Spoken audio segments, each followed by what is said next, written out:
l'amour, c'est ce qui va rester au final. La puissance de ce fruit, c'est celle qui a détruit le royaume satanique lorsque Jésus est venu sur la terre. C'est cet amour-là qui a fait qu'il s'est donné sur la croix. C'est là où Satan a perdu totalement tous ses combats. Et qu'aujourd'hui, c'est par cet amour-là que nous aussi, nous allons gagner tous les combats que Christ veut voir être gagnés au travers de nous. Donc cette victoire de la gloire, l'espérance de la gloire, ce que j'en comprends, c'est l'amour de Dieu dans notre cœur. Cet amour, alors écoutez, si je vous dis, au fond, si je vous dis cet amour large, haut, profond, est-ce que ça vous aide? Pas sûr? Pas sûr. Parce que est-ce que ces mots-là nous aident? Non, je ne suis pas sûre que ça nous aide, mais je crois que d'une certaine manière, ça nous oblige à lâcher prise dans notre compréhension cérébrale. L'amour de Dieu dans sa largeur, hauteur, profondeur, cet amour-là, je crois qu'il nous faut là lâcher prise avec nos pensées humaines, réorienter nos pensées, venir demander au Saint-Esprit de nous remplir de cette onction dont nous avons absolument besoin. Nous sommes encore dans la Pentecôte, et puis la Pentecôte, nous ne la quittons jamais. Hein, c'est une fête qui se revient comme un cycle pour nous rappeler l'importance de reprendre encore et encore et encore plus de hauteur, de largeur, de profondeur, parce qu'au fond, c'est à cela que servent ces fêtes. Ce sont des portes ouvertes. Et à chaque fois qu'on y revient, il y a une bénédiction qui nous est accordée de plus, des révélations qui nous sont données de plus. Ce sont des rendez-vous divins dans lesquels le Seigneur nous accorde, mais on peut vivre une Pentecôte après-demain n'importe où. Hein. Donc ça, on en est tous bien conscients. Mais ce que je crois, c'est qu'il arrive un temps où Dieu nous demande, si nous voulons accueillir sa gloire, il faut lâcher prise avec la pensée humaine que nous pourrions avoir pour le laisser prendre prendre main sur nos pensées. Et je crois que ça s'apprend dans l'adoration.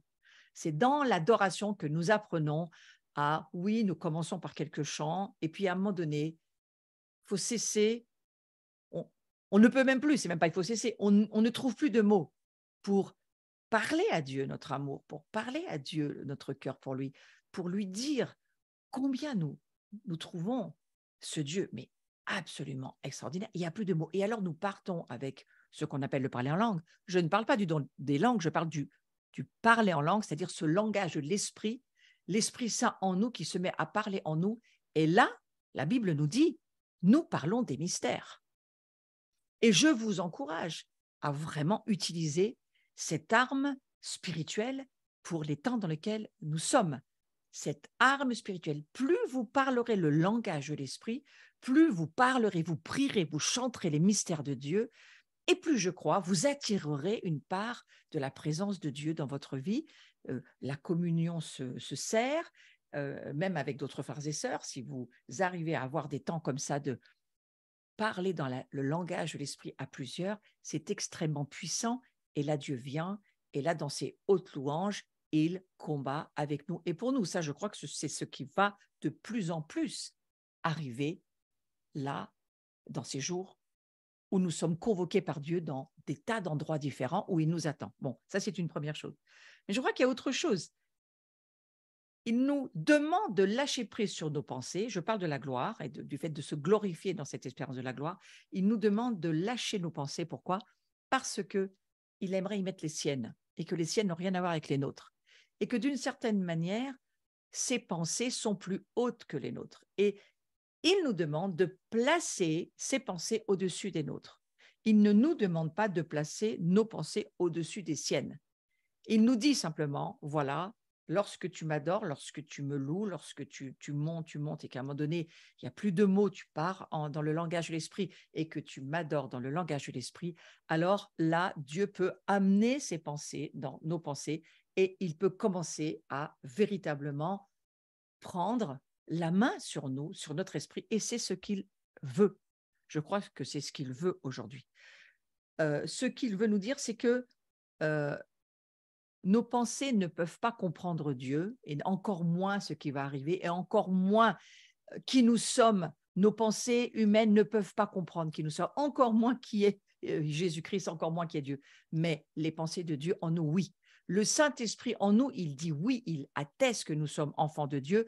Et le Saint-Esprit de Dieu en nous, le langage de l'Esprit de Dieu en nous, c'est lui qui vient nous révéler qui est le Père, qui est le Fils, qui nous sommes. C'est quoi cette gloire de Dieu et comment ça fonctionne? Et je crois que nous sommes de plus en plus appelés à marcher par l'Esprit. Et marcher par l'Esprit, vivre par l'Esprit, vivre à partir de l'Esprit, c'est ne pas placer nos pensées au-dessus de celles de Dieu. Et la gloire étant en train d'arriver par petites gouttes, mais de plus en plus, et moi je vois vraiment ce vin de l'Esprit être déversé. En tous les cas, moi, dans les réunions que je tiens, je vois vraiment le vin de Dieu, un vin nouveau, un vin kainos qu'on ne connaît pas, qui vient des cieux, qui transforme des vies, arriver. Mais pour cela, il faut se laisser être transformé, c'est-à-dire il faut laisser Dieu nous donner une intelligence nouvelle, une intelligence spirituelle nouvelle, parce que la vieille identité de la chenille, elle n'existe plus. C'est pourquoi je vous dis, on ne met pas des ailes à la chenille. On ne peut pas mettre des ailes sur la vieille nature. On ne peut pas mettre des ailes sur notre vieille identité. On ne peut simplement que rentrer dans ce cocon qui demande un renoncement à nous, à nos pensées, à nos façons humaines de voir les choses. Nous avons un besoin immense, mais vraiment immense, de comprendre que nous sommes gênants pour Dieu si nous vivons avec nos pensées humaines, parce qu'il ne peut pas nous prendre pour nous permettre de fonctionner dans le monde de l'esprit. Et pour fonctionner dans le monde surnaturel dans lequel il se trouve, il nous faut découvrir non seulement notre nouvelle identité, mais aussi ne surtout pas placer nos pensées humaines au-dessus des siennes. Donc ce soir, je vous invite à le prier, à dire, mais Seigneur, je ne veux pas que mes pensées barrent la route à ce que tu voudrais faire alors que cette gloire est en train d'arriver sur le pays. Je ne voudrais pas que mes pensées humaines soient un obstacle à ta venue dans ma vie, dans ma communauté, dans ma famille, là où je suis, là où je vis. Je ne veux pas, Seigneur, faire obstacle à ta venue. Et moi, tout le week-end que j'ai passé avec le Padre Baldo Alagna, ça a été cela, de travailler à ce que, eh bien, nous ne soyons pas l'obstacle, mais que, au contraire, nous, dans un endroit sécurisé, nous puissions préparer nos vies et accueillir cette présence de Dieu, ce vin de Dieu, ces nouvelles choses de Dieu. Et je crois que c'est là où sont confiés, préparés les vases avec cette huile dont il est question pour la fin des temps. Et les folles, elles n'avaient pas de lampe, mais les vierges sages qui attendaient l'époux, elles avaient, elles, une lampe. Les folles n'avaient pas de lampe. Alors, on peut avoir de l'onction, mais c'est juste pour soi. Ce n'est pas fait pour vous, l'onction. Mais si vous avez une lampe que vous allez laisser se remplir, parce que vous savez que ce n'est pas pour vous, mais ça sera pour votre communauté, pour les autres autour de vous, pour le libérer autour de vous, alors oui, oui, oui, là, le Seigneur le sait et il vient. Et ô combien il faut comprendre que nous sommes dans ce temps.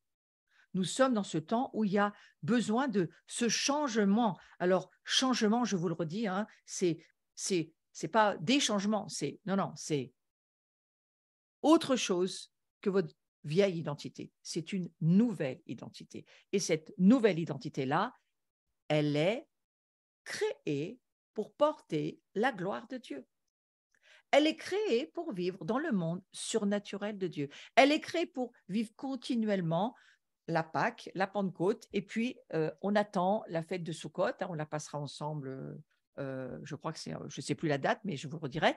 Nous allons, là encore, attendre ensemble, même au niveau national. De plus en plus sont en train de s'aligner à l'agenda de Dieu, parce qu'il y a des grâces et des gloires sur l'agenda de Dieu. Et nous, on peut s'aligner aux pensées de Dieu et à l'agenda de Dieu et commencer à se dire, et si c'était vraiment maintenant que ça commençait vraiment pour notre pays de France? Et moi, je le crois. Moi, je crois qu'il y a quelque chose qui a été prévu par Dieu pour notre nation et nous sommes notre nation. Donc, ça commence par nous. Un cœur rempli du Saint-Esprit, un cœur qui lâche ses idées personnelles, qui passe de la chenille au papillon et qui se laisse être transformé par Dieu, c'est déjà la France qui commence à voir des gouttes de gloire rentrer sur son sol et sur le pays. Donc, c'est ce que je souhaite pour chacun d'entre nous.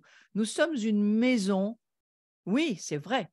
Nous avons été, et nous le sommes parfois encore, une maison de la douleur, mais aussi de la rédemption, ça va avec. C'est l'image de la maison du Seigneur, je crois, en France. C'est l'image de la maison de la forge. La France, Sarfat, Sarita, ça veut dire la forge, mais ça veut dire aussi que nous sommes une nation du feu, de la passion, de la communion. Nous sommes appelés à cela. Et toutes les nations le savent, sauf bien souvent les Français qui ne le savent pas. Mais les nations autour de nous, qui vivent dans la dimension surnaturelle de la gloire de Dieu et qui vivent dans l'écoute du Saint-Esprit, le savent très bien.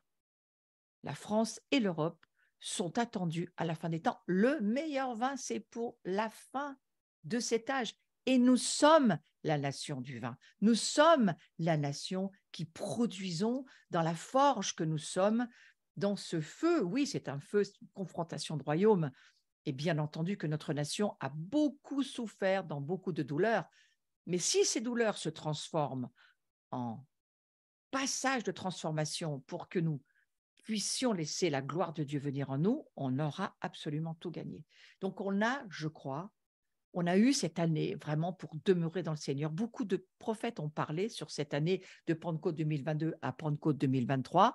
Nous l'avons passée. Nous voyons quelques gouttes de gloire descendre. Mes amis, anticipons et croyons que cela vient. Parce que si nous anticipons, nous allons pouvoir être prêts et pouvoir dire au Seigneur, voilà, moi je suis à la porte, je suis là. Je veux participer à cette œuvre que tu as préparée d'avance pour notre nation. Si quelqu'un ne demeure pas en moi, il est jeté dehors. Comme le sarment, il sèche. Et puis on ramasse les sarments, on les jette au feu et ils brûlent. C'est extrêmement difficile, cette parole. C'est une parole très difficile, mais qu'on ne doit pas laisser de côté. Vous croyez que c'est une punition, une méchante chose que Dieu veut nous dire, mais pas du tout. C'est pas du tout comme ça que moi, mon oreille l'entend. Mon oreille l'entend.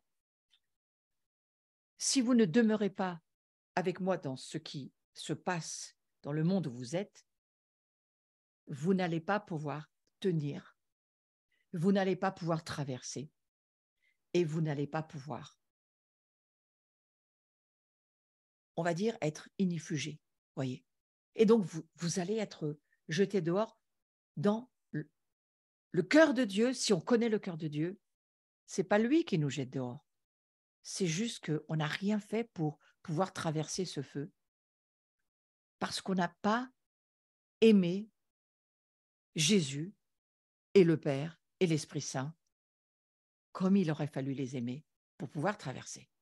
Et moi, je le comprends comme ça, ce verset. Je le comprends comme si tu demeures pas très proche de mon cœur, les blessures, les douleurs, les frappes de l'ennemi ou peut-être même de tes propres erreurs ou des gens autour de toi qui sont dans le noir, qui ne savent pas ce qu'ils font, c'est ce qu'a dit Jésus, ne vont pas, si tu n'es pas assez proche de mon cœur, tu ne vas pas pouvoir rester en proximité et ton éloignement va te propulser à l'extérieur et tu seras jeté dehors. Et vous voyez, il prend, Jean, cet exemple parce qu'eux, ils sont dans les moissons, ils voient bien ce qui se passe. Il prend un exemple pour dire, c'est terrible ce qui va arriver à ceux qui n'ont pas la révélation, ils n'ont pas saisi l'importance de cet amour de Dieu pour chacun d'entre nous. Parce que c'est cet amour-là, c'est ce fruit de l'esprit-là qui va faire que nous allons pouvoir non seulement traverser, mais toucher et amener une grande moisson et ramener l'héritage qui appartient au Seigneur de tous ceux qui sont autour de nous. Regardez la suite, Jean 15, verset 7. « Si vous demeurez en moi et que mes paroles demeurent en vous, demandez ce que vous voudrez et cela vous sera accordé. » Donc, vous voyez bien que ce passage-là, Jean essaye de redire notre communion avec le Père, notre communion avec le Fils et avec l'Esprit Saint. Il ne doit en manquer aucun. Ce sont trois personnes très différentes. Il nous faut cette communion avec Jésus. cette communion avec le Père, connaître le Père, connaître l'amour du Père, connaître la valeur, la sécurité, l'appartenance que nous avons alors que nous sommes enfants de Dieu. Et une fois que nous savons qui nous sommes, alors avoir cette communion avec la famille de Dieu et l'amour et l'ivresse de l'amour fait qu'on ne s'intéresse pas à ce qui ne va pas chez les autres. On s'intéresse au fait qu'on les aime comme ils sont, là où ils en sont. Tout ce que Dieu nous demande, c'est d'aimer l'autre. Ce n'est pas de le juger ou de voir ce qui nous dérange. Ce qui nous dérange, c'est une occasion pour nous de changement, pour aimer encore plus, et encore plus profond, encore plus large. Donc, vous voyez, tout est une affaire de transformation. C'est à nous de nous laisser être transformés par ceux qui sont avec nous. Ce n'est pas aux autres de changer. Mais si on demeure dans ce Christ, dans cette union, dans cet amour, dans cette qualité d'amour, et que la parole de Dieu, bien évidemment, c'est la parole de Dieu. C'est Dieu qui nous parle dans notre oreille lorsque nous lisons la parole de Dieu. C'est Dieu qui nous parle. Le Saint-Esprit vient avec puissance et nous révèle la vérité. Et c'est la vérité qui nous rend libres. C'est la connaissance de la vérité, pas cérébrale, mais la connaissance spirituelle, l'expérience de la connaissance de la vérité. Et si Jésus nous dit que c'est par l'amour que véritablement la gloire c'est la substance, c'est l'essence de la gloire, c'est l'amour. Dieu est amour et Dieu est gloire. Et nous sommes faits à sa ressemblance et à son image. Et au travers de Jésus, je peux voir aujourd'hui combien l'esprit que nous sommes, l'âme, l'esprit est régénéré et notre esprit, il est obéissant. Notre esprit est à la ressemblance de Jésus. Notre esprit est une semence incorruptible, une semence glorieuse. Notre esprit est une semence immortelle. Nous sommes déjà entrés dans la nouvelle création par notre esprit. Maintenant, notre âme n'est pas encore totalement régénérée. Il faut y travailler. Travailler à ce que nos pensées s'alignent, soient renouvelées. Travailler à ce que nos émotions soient libérées et qu'elles travaillent pour le royaume. Travailler à ce que nos pensées s'alignent avec les pensées de Dieu. Et travailler à ce que notre volonté ne soit plus la nôtre, mais celle de Dieu. Et lorsque notre âme est totalement en alignement et régénérée, et de toute façon, personne n'est encore parfait, donc donnez-vous du mou et donnez-vous de la miséricorde, parce que personne sur terre n'est encore parvenu à la perfection, ça se saurait. Hein, mais nous avons le sang de Jésus, nous avons la grâce de Dieu, nous avons la miséricorde de Dieu pour toutes les erreurs que nous faisons.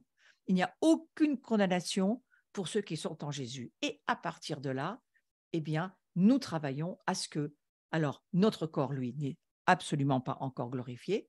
Certaines personnes ont des parties de leur corps touchées d'une certaine manière par des miracles. C'est magnifique. Mais notre corps, si Jésus n'est pas revenu, notre chair est chair, ne vaut rien en elle-même et elle finira poussière. Par contre, nous avons un corps qui va être glorifié, lui. Il sera glorifié au retour de Christ. Et regardez Jésus, lui. La seule différence avec nous, c'est que Jésus, lui, lorsqu'il est mort, ben, vous avez peut-être, vous ne le savez pas, mais lisez la Bible, vous le saurez, faites travailler votre imagination, mais son corps n'est pas resté dans le tombeau. Son corps est monté aux cieux et il a eu un corps directement glorifié. Ça, c'est pour nous montrer notre avenir et notre espérance glorieuse. Notre corps sera exactement comme le corps du Christ. En attendant, notre corps, il en est là où il en est, parce que l'esprit que nous sommes est porté par une chair, de manière à ce que nous puissions aussi rejoindre les autres. Parce que si notre corps était glorifié tout de suite, je ne pense pas qu'on pourrait rejoindre les autres. Je ne pense pas qu'on pourrait comprendre ce que les autres vivent. Je ne pense pas même que dans notre âme, on pourrait descendre dans les profondeurs de douleur. Mais les douleurs que vous avez traversées, les souffrances que vous avez vécues et que vous vivez peut-être encore, c'est une expérience qui vous fait comprendre que le monde autour de vous traverse aussi ce genre de douleur. Mais l'esprit qui est en vous crie « Abba, Père ». L'âme qui est renouvelée dit « Seigneur, quoi qu'il se passe, tu es un bon Père et tu vas me permettre de traverser et tu vas me permettre, et même si je montais, je ne serais pas mort, je ne fais que traverser un voile. Ouais, parce que mon corps, il sera glorifié comme celui de Jésus. Vous vous rendez compte l'espérance qu'on a?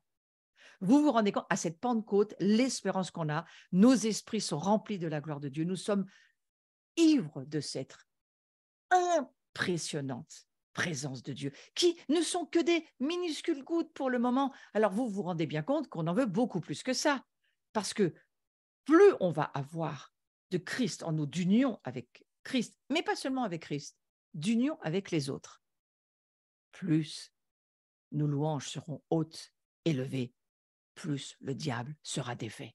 Le diable déteste l'adoration. Et la gloire, elle s'installe dans l'adoration. La gloire, elle s'installe, on lui offre une piste d'atterrissage si on aime Dieu et si on s'aime les uns les autres. Et on lui offre tous les moyens de venir s'installer là où nous vivons. Et nos communautés, eh bien, ce sont des pistes d'atterrissage pour la gloire. Mais dans combien d'endroits Dieu ne peut encore pas venir? Et je ne vais pas développer le pourquoi. Vous pouvez le développer vous-même.